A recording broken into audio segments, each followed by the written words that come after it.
मुंबई महानगरपालिका निवडणुकीचा बिगुल वाजवण्याआधीच राजकीय हालचालींना वेग आला आहे। गेल्या 2 दशकांहून अधिक काळ शिवसेनेचा एकछत्री अंमल असलेल्या मुंबई महापालिकेवर यंदा महायुतीला झेंडा फडकवायचा आहे। मात्र यावेळी चित्र काहीसं वेगळे आहे, कारण 20 वर्षांनंतर उद्धव ठाकरे आणि राज ठाकरे एकत्र येण्याच्या हालचालींमुळे महायुतीच्या रणनीतीला मोठं आव्हान निर्माण झालं आहे।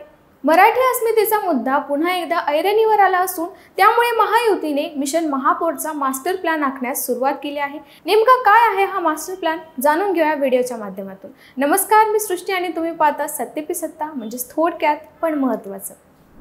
मराठी मतदारांमध्ये खोलवर रुजलेली ठाकरे ब्रँडची राजकीय ओळख, विशेषतः शिवसेनेचा बालेकिल्ला समजल्या जाणाऱ्या मुंबईतील स्थानिक मराठी मतदारांमध्ये आजही प्रभावी आहे। अशा वेळी राज ठाकरे आणि उद्धव ठाकरे एकत्र आले तर महायुती पुढे एक प्रबळ मराठी चेहरा उभा राहतो। यामुळेच महायुतीच्या गटात खळबळ माजली आहे। ठाकरे बंधूंनी नुकतंच मराठी भाषेच्या मुद्द्यावर एकत्र येत सरकार विरोधात आक्रमक भूमिका घेतली, त्यामुळे राजकीय वर्तुळात ही युती पालिकेच्या निवडणुकीत साकार होणार का याकडे सर्वांचे लक्ष लागले आहे। या संभाव्य ठाकरे युतीचा प्रभाव कमी करण्यासाठी महायुतीकडून एक सुसूत्र आणि बहुआयामी रणनीती तयार करण्यात आली आहे।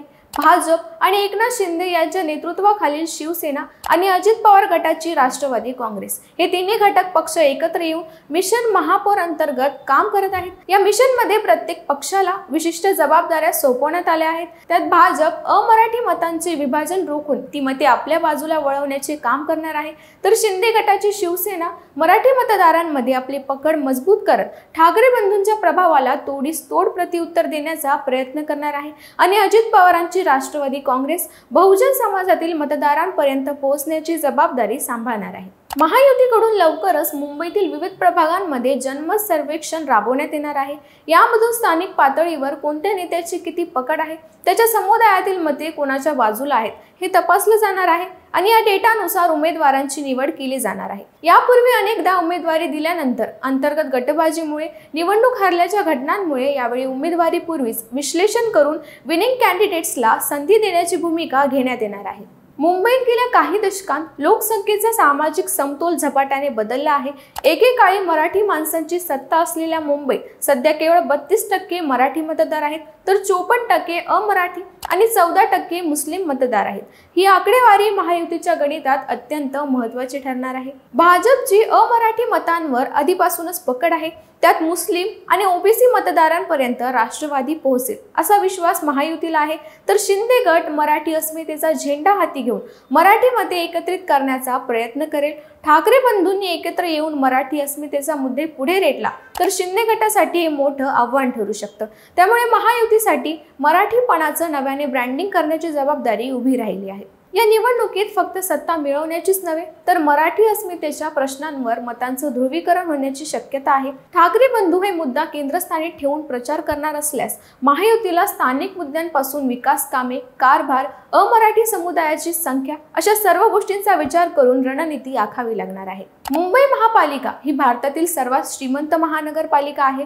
वार्षिक बजेट लाखो कोटींमध्ये असलेली ही संस्था केवळ नागरी सुविधा पुरवणारी यंत्रणा नाही, तर एक मोठा राजकीय आणि आर्थिक केंद्रबिंदू आहे। यावर कोणाचा ताबा असेल त्याचा शहरावर आणि पुढील विधानसभा लोकसभा निवडणुकांवरही परिणाम होईल। त्यामुळे महापालिका निवडणूक ही यंदा मिनी विधानसभा म्हणून पाहिली जात आहे। ठाकरे बंधूंनी एकत्र येत मराठी अस्मितेचा झेंडा पुन्हा उचलल्यामुळे महायुती समोर एक नवं आव्हान निर्माण झालं आहे। पण दुसरीकडे भाजप, शिंदे गट आणि अजित पवार यांचं मिशन महापौर हे केवळ निवडणूक जिंकण्याचं नव्हे तर ठाकरे बंधूंना रोखण्याचं एक व्यूहरचनात्मक पाऊल ठरणार आहे। आता पाहायचं इतकंच की मराठी मन जिंकण्यात यश कुणाला येतं, सत्ताधारी महायुतीला की पुन्हा एकत्र झालेल्या ठाकरे बंधूंना, हे येत्या काळात स्पष्ट होईल।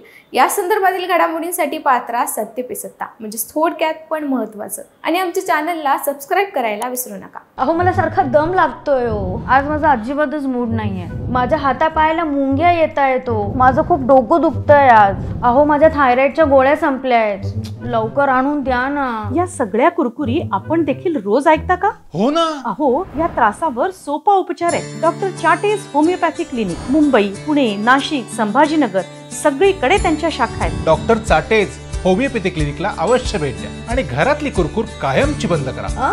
थायरॉइडची